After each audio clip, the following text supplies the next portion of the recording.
순서에 보니까요, 이성자 권사님이 조금 전에 기도를 하셨죠.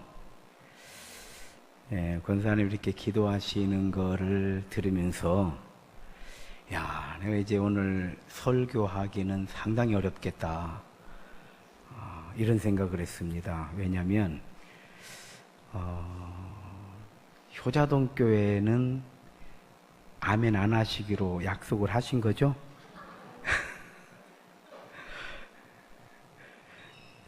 약속하셨어도 오늘은 제가 왔으니까 손님 대접해 주신다 생각하시고 아멘을 한번 하시면 좋을 것 같아요. 할렐루야. 아멘. 할렐루야.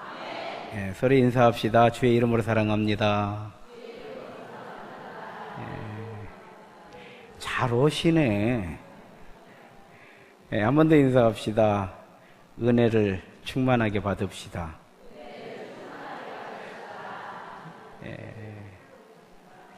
자, 이렇게 요즘 시대에 찬양 예배에 나오시고 적지 않은 나이심에도 불구하고 정말 메마른 땅을 종일 걸어가도 하나님 은혜 때문에 우리가 충분히 행복하다, 이런 찬양을 이렇게 제가 눈을 감고 들어보니까요, 나는 20대 자매들이 하는 줄 알았어요. 눈을 떠보니까 그게 아니에요. 아주 좋은 목소리로 이렇게 찬양해 주시고, 이거 큰 복이거든요. 우리가 이 자리에 있는 것 자체가 이미 우리는 큰 복을 받았고 은혜 받은 줄로 믿습니다. 그래서 한 번 더 인사합시다. 행복한 예배입니다. 한 번 더 인사합시다. 정말로 행복한 예배입니다. 할렐루야. 저도 설교를 통해서 여러분들을 불행하게는 안 하려고 그래요. 행복한 예배가 되도록 저도 좀 노력을 하겠습니다. 여러분들이 반응을 잘 해주시기를 바랍니다. 할렐루야. 소리가 또 죽었어. 할렐루야. 지식과 지혜가 있죠. 지식은 지혜를 만드는데 필요한 재료 정도 되는 것 같아요. 그래서 성경의 지식이 우리에게 필요하죠. 그러나 지식이 곧 영성은 아니죠. 그래 안 그래요? 아멘 하시라니까. 은혜 끼치는 건 제가 할 일이고요, 은혜 받는 건 여러분들이 하실 일이요. 할렐루야. 그러니까 이제 오늘은 다른 날은 하지 말아요. 백 목사님 하실 때는 하지 마. 저하고만 하시는 거요. 할렐루야. 이 말씀 먼저 드려야 되겠네요. 참, 제가 28에 신학을 했어요. 28에 신학을 하고, 그러니까 20대에 신학을 했더라고요. 30대에 목회를 배웠어요. 40대에 교회를 세웠습니다. 50대, 제가 지금 50대 후반이에요. 50대 후반이 되니까 역사가 조금 만들어져요. 제가 20대에 신학을 할 때에 저는 고향이 신태인이다 보니까 이 길을 많이 다니죠. 이 박물관 앞에 길을. 그러면 논 가운데 효자동 교회가 있었어요. 딸렁 교회가 하나 있는 거예요. 논 가운데에 효자동 교회. 그런데 이 전주에서 효자동 교회를 모르는 사람은 교회만 다니는 사람이요. 한마디로. 그래도 교회에서 복음을 위해서 뭔가 좀 한다는 사람은 효자동 교회 모르면 일 아는 사람이에요. 그냥. 그러니까 이 전라북도에서 뭘 좀 했는가 알려면 효자동 교회를 아는가 물어보면 될 정도로 논 가운데 있는 효자동 교회. 사실 우리 백남원 목사님은 지금은 이렇게 목사님 이렇게 뭐 이렇습니다 저렇습니다 이렇게 얘기도 하지만은 그 당시에 저희가 볼 때의 백 목사님은 하늘이고 우리는 사실 땅이었죠. 그래서 백 목사님이 무슨 일을 하신다 그러시면 그냥 당연히 그렇게 하시는 걸로. 근데 벌써 한 시대가 다 지나가네요. 한 시대가 다 지나가서 이제 우리 백 목사님은 은퇴하실 때가 됐고, 저는 이제 조금 더 하다가 은퇴 준비할 때가 됐고, 이렇게 시간이 많이 흘러왔는데요.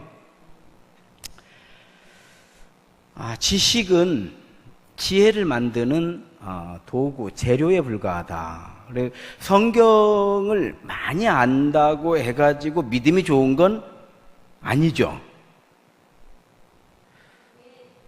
예. 그러나 지식이 많으면 지혜를 얻게 되는 거죠. 그러니까 성경을 많이 알게 되면 믿음의 사람이 될 확률이 훨씬 높은 거죠. 할렐루야. 그래서 성경을 우리는 전하는 것이고 배우는 거의 목적은 우리가 믿음의 사람이 되자는 거죠. 하나님의 영광을 위해서 우리가 한 시대에, 인생 짧으니까 한 시대에 한번 멋있게 쓰임을 받자. 이런 목적을 가지고 우리가 성경을 배우는 거죠. 그래서 성경을 배웠기 때문에 우리 예배를 알잖아요, 예배를. 그래서 예배는 성도들이 하나님의 영광을 올려드리는 출발이죠. 출발. 그래서 예배가 없으면 어떤 곳으로도 하나님의 영광을 드러낼 수 있는 자격을 얻을 수가 없는 거예요. 그럼 예배는 어디서 드리는 거예요? 교회에서 드리는 거죠. 그래서 에베소서에서 교회는 예수님의 몸이다 그러신 거예요. 예수님의 몸. 예수님께서 정말 칭찬하시고 복음이 전해지는 곳에 이 여인의 한 일을 기억하겠다, 이런 말씀을 해주신 사건이 나오죠. 향유 300데나리온 이나 되는 향유 옥합을 깨뜨려서 예수님의 머리에 부으셨던 사건이에요. 예수님의 몸에 향유를 부은 거거든요. 그랬더니 예수님께서 칭찬을 하셨어요. 복음이 전해지는 곳에 이 여인이 행했던 일을 전하게 할 것이다. 무슨 얘기냐면요, 엘리야라는 선지자도 있고요, 세례 요한도 있었잖아요. 당시에 세례 요한은 이분이 그리스도라고 하는 이야기, 또 헤롯에게 목베임을 당해 죽은 정말 대쪽 같은 믿음의 사람이죠. 그런데 세례 요한도 이런 칭찬을 못 받았어요. 그런데 이 여인이 이 칭찬을 받아요. 왜 이런 일이 일어났을까? 예수님의 몸에 향유를 부었던 거예요. 예수님 말씀에 순종하고 예수님 사랑하고 복음을 전하고 많은 일들이 있어요. 예수님의 몸에 향유를 부은 여인은 이 한 사람이에요. 예수님께서 복음이 전해지는 곳에 이 여인의 이야기도 전해지도록 해라. 우리 제자들이 기록을 해놓은 거예요. 여러분, 많은 사람들이 생각하는 게 있어요. 우리가 믿음으로 산다는 게 뭔가? 한마디로 얘기해서 믿음으로 산다는 것은 예수님의 몸에 향유를 붓는 거예요. 그럼 예수님 안 계시는데 예수님 몸이 뭡니까? 이렇게 물어볼 수 있겠잖아요. 교회예요. 할렐루야. 어째 좀 의심하는 듯이 아멘도 안 하시고 할렐루야. 성경에 나와 있잖아요. 교회는 그의 몸이니. 할렐루야. 더 크게 하셔. 할렐루야. 아멘 크게 안 하면 나는 집에 안 가. 바로 그런 거예요. 교회예요. 우리가 정직한 마음, 양심이라고 그러죠. 양심. 또 많은 구제, 좋은 일, 선행이라고 그러죠. 그런가 하면 옳은 일에 이렇게 나서는 거, 정의감 그래요. 정의감. 정의감.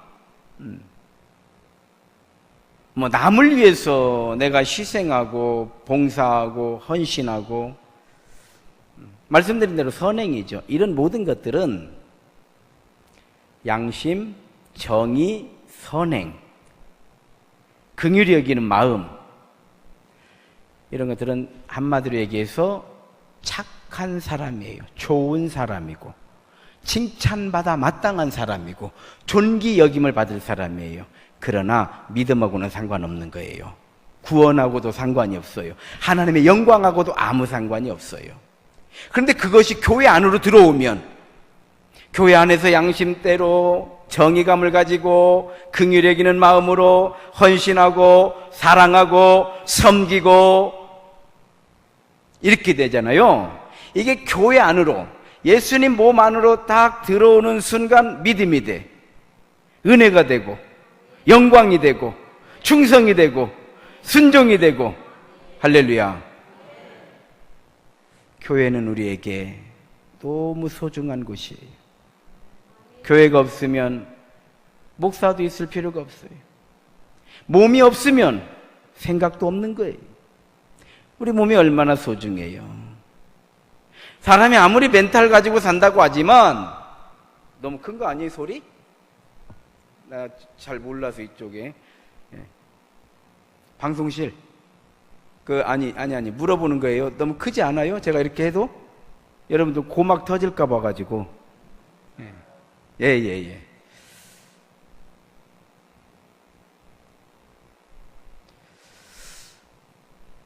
우리 몸이 아무리 사람이 멘탈을 가지고 산다고 해도 몸에 병이 들면 어떻게 돼요? 멘탈도 무너지는 거예요. 그렇잖아요. 몸에 병이, 중한 병이 들잖아요. 생각도 무너지는 거예요. 이렇게 봤을 때 참 몸 중요한 거예요.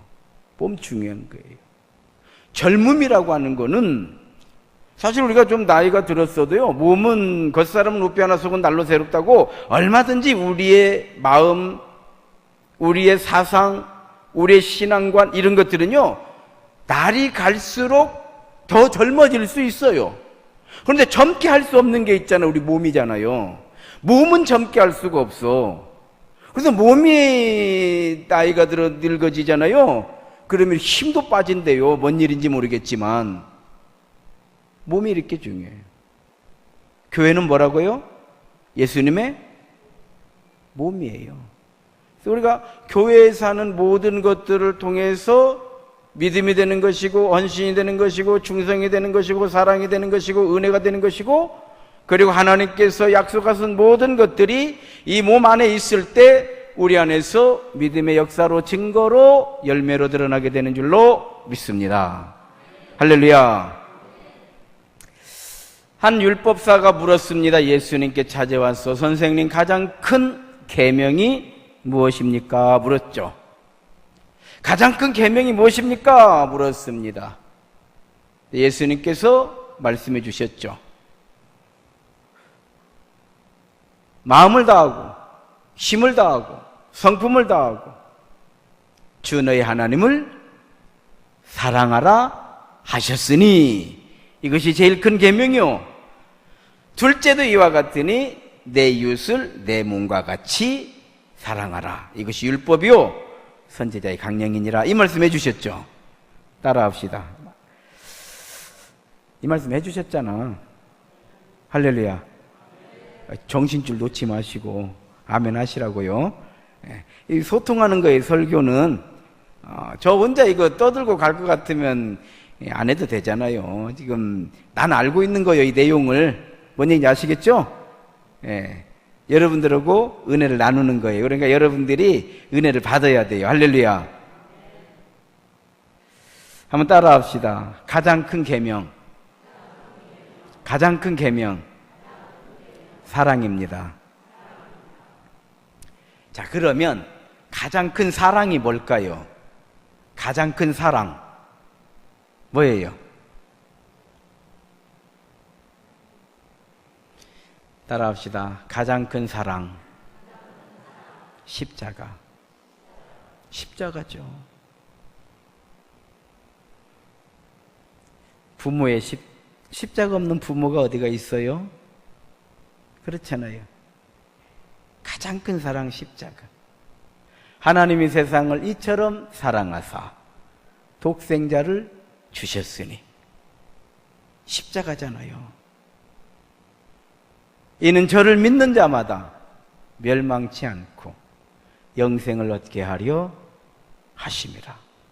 한번 따라 합시다. 가장 큰 사랑 십자가입니다.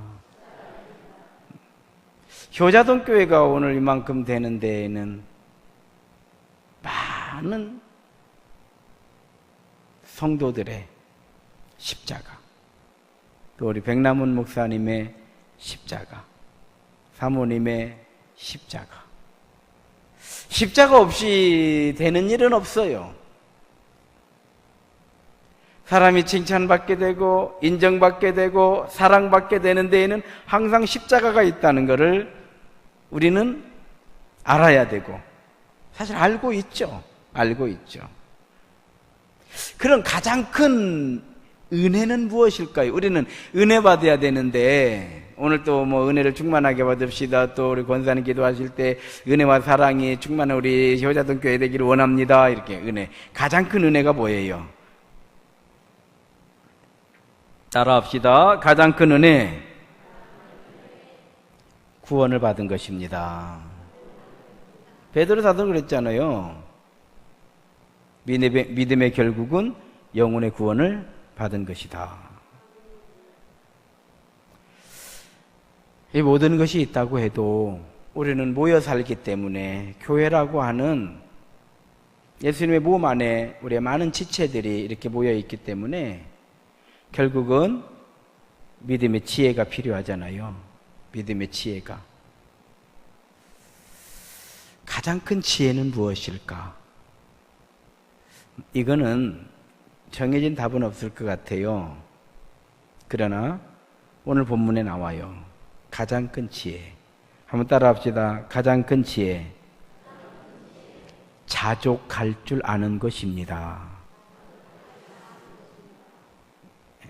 자족의 반대는 욕심이거든요.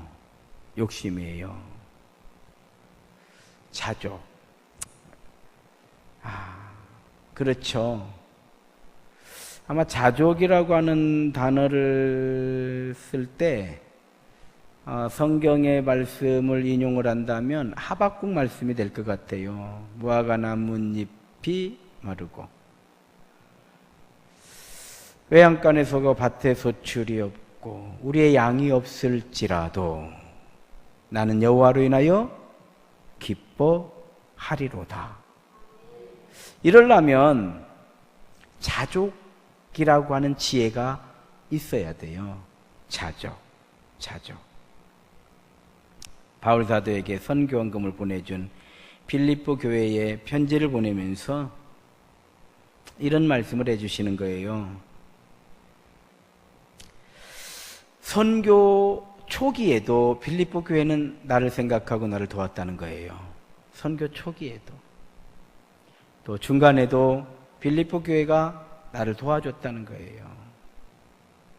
도왔다라는 얘기는 뭐냐면 생각한다는 것이고, 생각한다는 것은 사랑한다는 거예요. 도왔다라고 하는 것은 사랑의 표현을 했던 거예요. 사랑하니까. 그리고 사랑하는데 이렇게 표현을 했던 것은 바울 사도가 하는 그 일이 소중하다는 것을 빌립보 교회는 알고 있었던 거예요. 아니, 효자동 교회도 우리 백남훈 목사님 참 열정적으로 정말 안 하신 일이 없죠. 안 하신 일이 없죠. 뭐 교회가 그 일을 얼마나 많이 후원을 했습니까?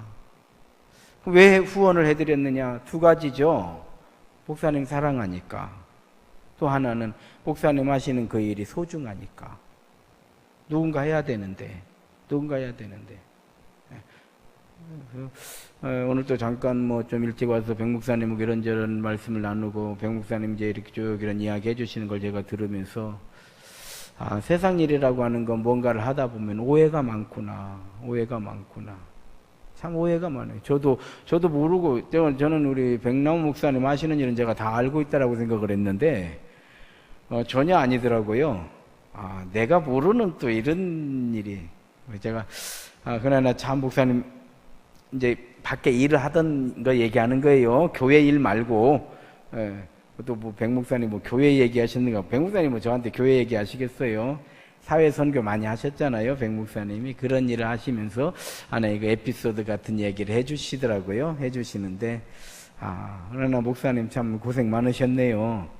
이런 말씀 드렸습니다. 중요한 거는요, 바울 사도가 이렇게 복음을 전하는데 그 바울 사도를 사랑하고 사역에 도움이 되도록 헌금을 보낸 교회가 빌립보 교회밖에 없다는 거예요. 그런데 바울 사도 마음에 이 빌립보 교회는 얼마나 고맙기도 하고 감사하기도 하고 또 교회가 이렇게 성장하고 성숙해졌으니까 보람도 될 것이고 이런 것들이 보이면 뭐예요? 빌립보 교회를 생각하면 행복해지는 거죠. 할렐루야. 이제 우리 백 목사님이 은퇴하실 때가 됐네요. 백 목사님 생각에 많은 교인들이 스쳐 지나갈 거예요. 많은 교인들이 그때에 누구를 생각하면 우리 백 목사님이 흐뭇해하시는 이런 우리 효자동교회 장로님들도 되시고 권사님들도 되시고 집사님들도 되시고 이러면 좋겠다, 이런 바람이 있습니다. 그렇게 되시기를 주의 이름으로 축원합니다. 사역을 하다 보면 서운한 일도 참 많았던 것 같아요. 그런데 바울 사도는요, 빌립보서를 통해서 편지를 쓰는데 서운하지 않다는 거예요. 난 이 부분이 제일 마음에 들어요. 이렇게 사람이기 때문에 서운한 게 많아요. 서운한 게. 저들에게 목회를 하면 아무리 가르쳐도 안 되는 게 있더라고요. 이게 뭐냐면 서운함이에요. 서운함. 근데 나이가 들수록 서운한 게 더 많아져요. 그래서 나이 들은 사람의 서운함을 노여움이라고 그래요. 노여움. 젊은 사람들은 그런 것 갖고 서운하지 않아요. 그런데 나이가 들어서 그 문제는 서운해. 이런 것들이 있어요. 그럴 정도로 서운한 거에 대한 인간의 감정은 참 어려운 것 같아요. 그런데 어떻게 하면 바울 사도는 서운하지 않았을까 보니까 자족의 비결을 배웠다는 거예요. 자족. 우리 인생도 마찬가지예요. 되돌아보면은 아쉬운 일들이 얼마나 많아요. 그런 게 없는 인생이 어디가 있을 것이며 안타까운 일들은 또 얼마나 많아요. 그런가 하면 후회되는 일을 또 얼마나 많습니까? 사실 되돌아보면 참 그때 내가 왜 이렇게 했을까라고 하는 이런 일들이 없는 인생이 있다고 하면 그분은 죽은 듯이 있었던 거지. 그러나 죽은 듯이 있었어도 그것도 후회요. 내가 어차피 한번 사는 것 같이 한번 살아볼 것인데 이렇게 죽은 듯이 있었던 것이 그것도 후회요. 그러니 죽은 듯이 있어도 후회되지 않은 인생은 없는 거예요. 그럼 우리가 다 불행하느냐? 그런 건 아니거든요. 그러면 어떻게 우리는 이러한 여러 가지 부족한 것, 결핍, 서운함, 이런 모든 것들을 어떻게 우리는 극복하고 믿음으로 살 수 있으며 행복할 수 있는가? 그게 지혜인데요. 그 지혜의 비결이 뭔가? 자족하는 거더라고요. 저도 참 목사로서 뭐 사람 입장이, 목사는 목사의 입장에서, 장로님은 장로님 입장에서, 권사님은 권사님 입장에서, 아버지는 아버지 입장에서, 어머니는 어머니 입장에서, 각각의 입장에서 생각을 해볼 때에 내 입장에서 생각하면은 서운한 것들이 얼마든지 있을 수 있는 거거든요. 그러면 그걸 서운하지 않게 하는 방법이 뭐느냐? 자족하는 거거든요. 목사로서 아이고 우리 교인들이 이만큼 해주는 게 너무 감사하다 이러면 행복해지는 거예요. 할렐루야. 네, 정신 차리십시오. 네, 할렐루야. 또 교인들 입장에서는 아이고 우리 목사님이 이 정도 설교만 해줘도 우리는 아이고 행복합니다. 할렐루야. 나는 교회 이름은 나는 효자동교회로 지는 것이 난 제일 좋은 이름이라고 생각하고요. 왜냐하면 인생의 가장 행복한 인생은 효자 자녀를 두었을 때거든요. 그럼 어떤 부모가 제일 행복하냐? 효자 자녀가 있는 부모가 제일 행복한 거요. 아무리 장관이 됐든 국회의원이 됐든 아니면 국장이 됐든 효자 아니면 부모는 빚 좋은 개살구잖아요. 그래 안 그래요? 이건 대답하실 수 있겠는데? 그렇죠. 예. 효자 아니면 그런 못 오고 저런 못 올 것이요. 아무리 부자가 됐으면 못 해요. 효자가 아닌데. 야, 내가 이렇게 우리 전준우에서 가장 좋은 교회 이름이 뭔가 제가 한번 생각을 해봤어요. 그랬더니 효자동교회구나. 그 다음에 좋은 이름이 뭐냐? 세임교회구나. 할렐루야. 그래요. 자족. 그냥 제가 많은 말씀 드리는 것보다도 여러분 자족이라고 하는 단어를 한번 생각해 주시면 좋을 것 같아요. 바울사도는 이거를 배웠다고 그랬어요. 배웠다고. 나는 궁핍에도 처해봤고 풍부에도 처해봤고 환난도 받아봤고 핍박도 받아봤고 유복한 생활도 해봤고 전도 유망하다는 소리도 들어봤고 천재라는 소리도 들어봤고 앞으로 이 민족을 이끌어갈 차세대 주자라고 하는 얘기도 들어봤고 반대로 죽여야 된다라고 하는 바울을 죽여야 된다라고 하는 결사대가 40명이나 만들어져서 기회를 노리고 있다라고 하는 소리도 들어봤고 다 들어봤고 경험해봤어요. 그런 일이 있을 때마다 얼마나 기도하고 그런 일이 있을 때마다 얼마나 매달리고 오직 하면 믿음의 주요 우리를 온전케 하시는 이신 예수님만 바라보자 라고 말하는 그의 외침이 지식이 아니죠.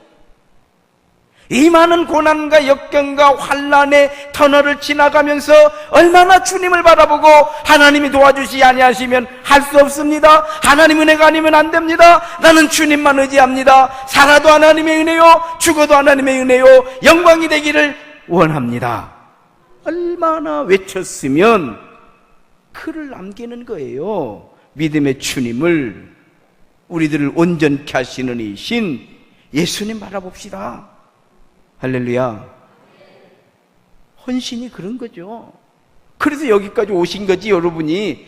이제 제가 여기 와가지고 여러분들이 교자동교회 우리 권사님 집사님들에게 헌신하시오 이건 아니라고 봐요. 헌신해서 여기까지 오신 거지. 칭찬받아야죠. 사랑받아야죠. 인정받아야죠. 존귀 여김을 받아야죠. 그러려니까 우리도 바울 사도처럼 산전수전 다 겪어왔잖아요. 그럼 우리도 이 산전수전 겪은 것이 헛되지 아니하도록 우리도 어떤 지혜를 얻어야 되는데 그것이 뭘까 생각하니까 자족하는 거더라고요. 할렐루야.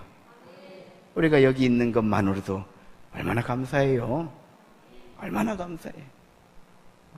백 목사님 모시고 한 시대를 사는 게 얼마나 감사해.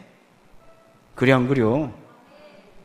저도 우리 교인들이 제 꼴 봐주니라고 애써요. 지금 이렇게 설교 올 때하고 또 내려와서 다르거든. 꿀바준이라고. 저는 지금도 이렇게 되돌아보면 제가 32살에 그 대야에 있는 시골 교회를 담임해가지고 갔어요.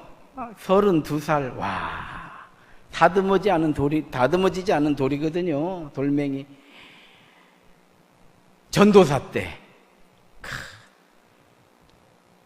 우리 교인들이 아침부터 불러요. 새벽부터 시골이라.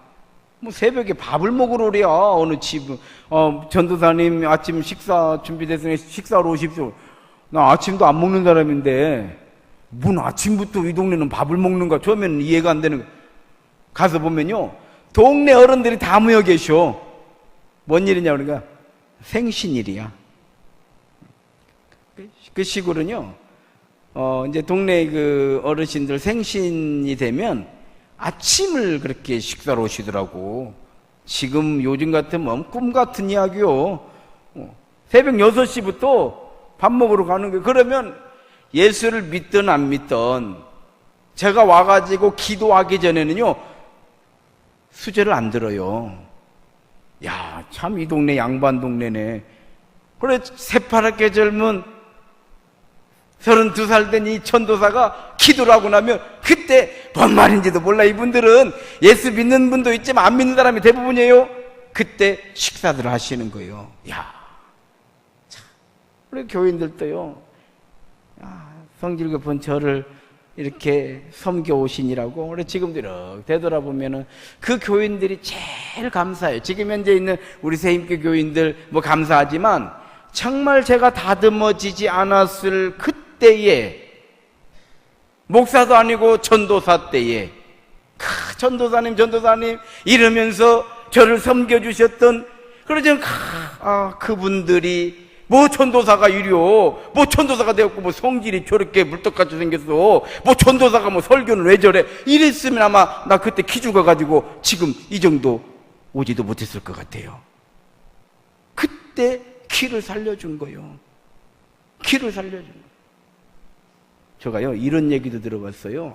한창 막 서울에서 명성교회가 막 부흥하고 그냥 엄청나게 막 특별 새벽 예배하면 막 10,000명씩 모인다고 막 방송 보내고 막 이럴 때, 야, 여러분, 내가 명성교회 새벽 설교를 들어보니까 은혜가 넘칩니다. 김삼호 목사님이요, 여러분들에게 오늘 하나님께서 복을 내려주실 줄로 믿습니다. 이거 어느 거요? 그러면 이 10,000명이 되는 교인들이 아멘, 그러면요, 교회가 막 은혜가 쫙.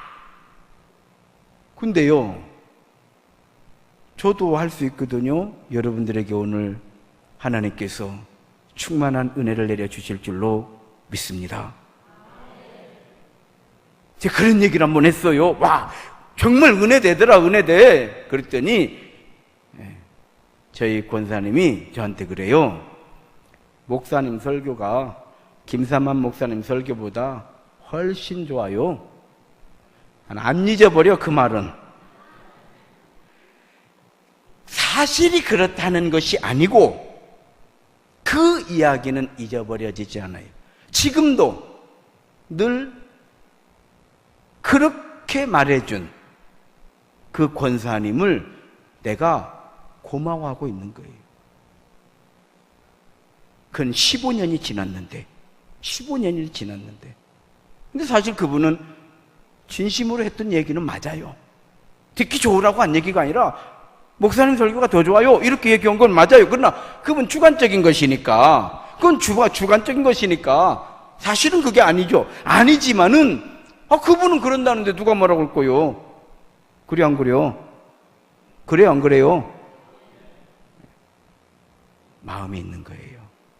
바울 사도는 빌립보 교회가 마음이 있는 거예요. 그리고 교회 편지를 할 때 당신의 마음을 그대로 노출을 시킨 거예요. 그러면서 빌립보 교회에 정말 해주고 싶은 이야기가 있었던 거예요. 자족하시오. 자족이라고 하는 거는 충분하다라는 얘기예요. 우리 많은 크리스찬들이 우리가 어려워하는 게 있어요. 뭐냐면 인내해야 된다, 절제해야 된다, 포기해야 된다, 무관심해야 된다. 이런 거는요, 견딘다라는 얘기예요, 여러분. 우리가 견뎌내야 된다. 견뎌서 신앙생활은 행복해질 수 없어요.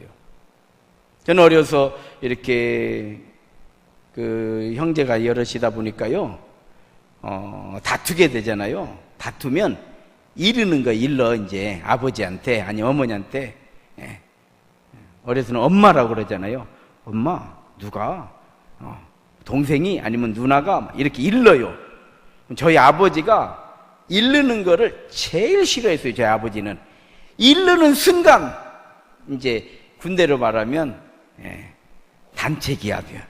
그래서 제가 이르잖아요. 제가 이른 것 때문에 이제 다 모이는 거, 우리 오남매가 모여가지고 전부 손 들고 있는 거예요. 다 이래. 첫째가 이제 을목이라고 그러죠. 을목에서 손을 들고 있는 거예요. 그러면 손을 처음에 들고 있잖아요. 있으면 서로 찔박찔박 하는 거예요.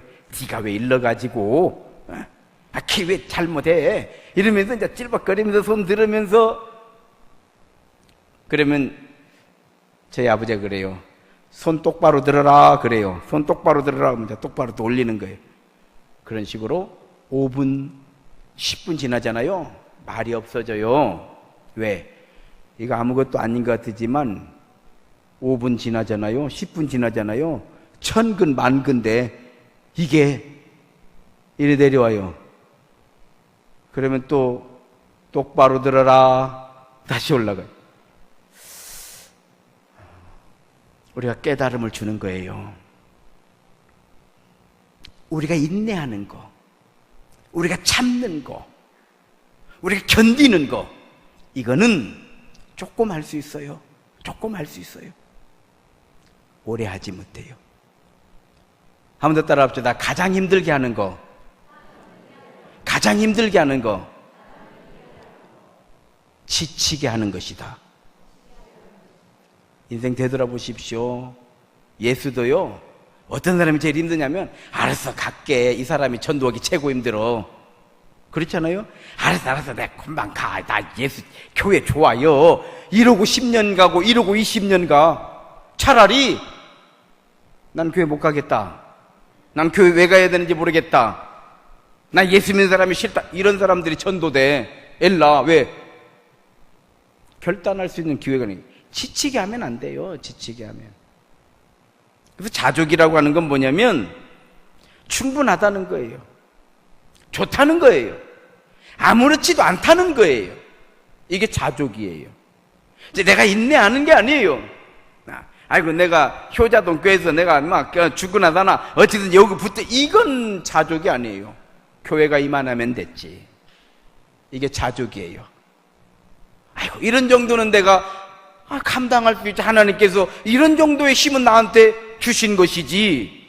할렐루야. 크게요. 할렐루야. 이걸 자족이래. 이게 어려운 거예요. 참 어려운 거예요. 자족한다는 게 참 어려운 거예요. 이건 하나님의 은혜가 아니면 안 되는 줄로 믿습니다. 여러분들 집에 가셔야 되니까 뭐 내용은 조금 더 있습니다만 결론 내리겠습니다. 결론 내리는 게 좋겠죠? 이제 뭔 얘기인지 다 알아들으셨죠? 예. 인생을요,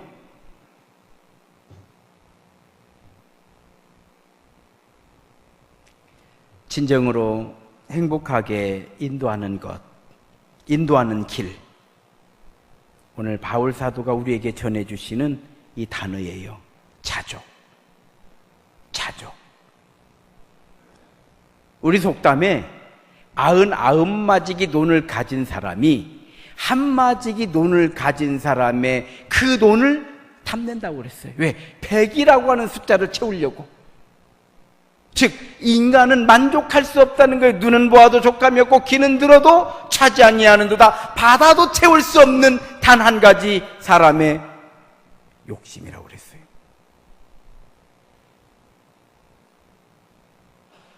지금 만족하지 않으면 영원히 만족할 수 없을지도 몰라요. 오늘 언제 만족할까요? 지금 만족하지 못하면 언제 만족할 것인가? 기회는 지나가는 거예요. 답은 자족이에요. 자족. 이 정도면 됐다. 저도 자식을 키워보지만 늘 우리 자녀들을 보면서 내 마음에 자족하려고 그래요. 가끔은 제 아내가 우리 남편이 우리 자녀들에 대해서 좀 기대가 못 미친다고 생각하는 건 아닌가, 이런 의심을 하는 것 같은 그 사인을 제가 받을 때가 있어요. 그럼 제가 바로바로 대답해요. 그렇지 않다, 그렇지 않다. 이 정도면 되지. 얼마나 더? 이 정도면 훌륭하지. 난 충분해. 만족해. 뭘 더 바래? 스스로 자족하지 않을 때 그건 결핍이 되는 것이고, 그건 부족이 되는 것이고, 그건 우리에게 고통이 되는 것이고, 그건 우리에게 불행을 가져다주는 재료가 되지만, 우리가 자족할 때 기쁨이 되고 감사가 되고 은혜가 되고 결국은 믿음 안에서 행복해지게 되는 줄로 믿습니다. 안주하자는 게 아니에요. 게으르다는 얘기가 아니에요. 포기하자는 것이 아니에요. 자족하자는 거예요. 인생을 욕심부리지 말자는 것, 사람을 웬만하면 이해하자는 것, 가장 큰 지혜, 자족. 우리가 죽을 때 그 기도는 정말 많이 해야 될 거예요. 죽을 때 감사하다. 하나님, 제 한평생을 돌아보니 참 감사합니다. 바울 사도처럼 나의 나된 것은 내가 아니요 하나님의 은혜였습니다. 감사합니다. 우리가 목회를 내려놓을 때 남기고 싶은 한마디, 감사하다. 그리고 여러분들이 늘 날마다 행복해질 수 있는 한마디, 이것도 감사합니다. 결국은 자족. 우리 효자동교회 1, 2, 3 여전대 헌신 예배인데요, 자족하는 마음으로 죽도록 충성할 수 있는 은혜의 마음을 주시라고 기도하시기 바랍니다. 그리고 이제 또 우리 백남우 목사님 또 은퇴하시는데, 교회가 우리 목사님 서운하지 않도록, 목사님만 불편하지 않도록 교인들이, 저는 교회는 모릅니다. 저는 아직 그런 때가 아니기 때문에 뭘 잘 몰라요. 다만 오늘 말씀에 비추어서 정말 목사님대로, 성도들은 성도대로 효자동교회에 좋은 소문들이 있기를 주의 이름으로 축원합니다. 기도하시겠습니다. 하나님 은혜 감사드립니다. 일체의 비결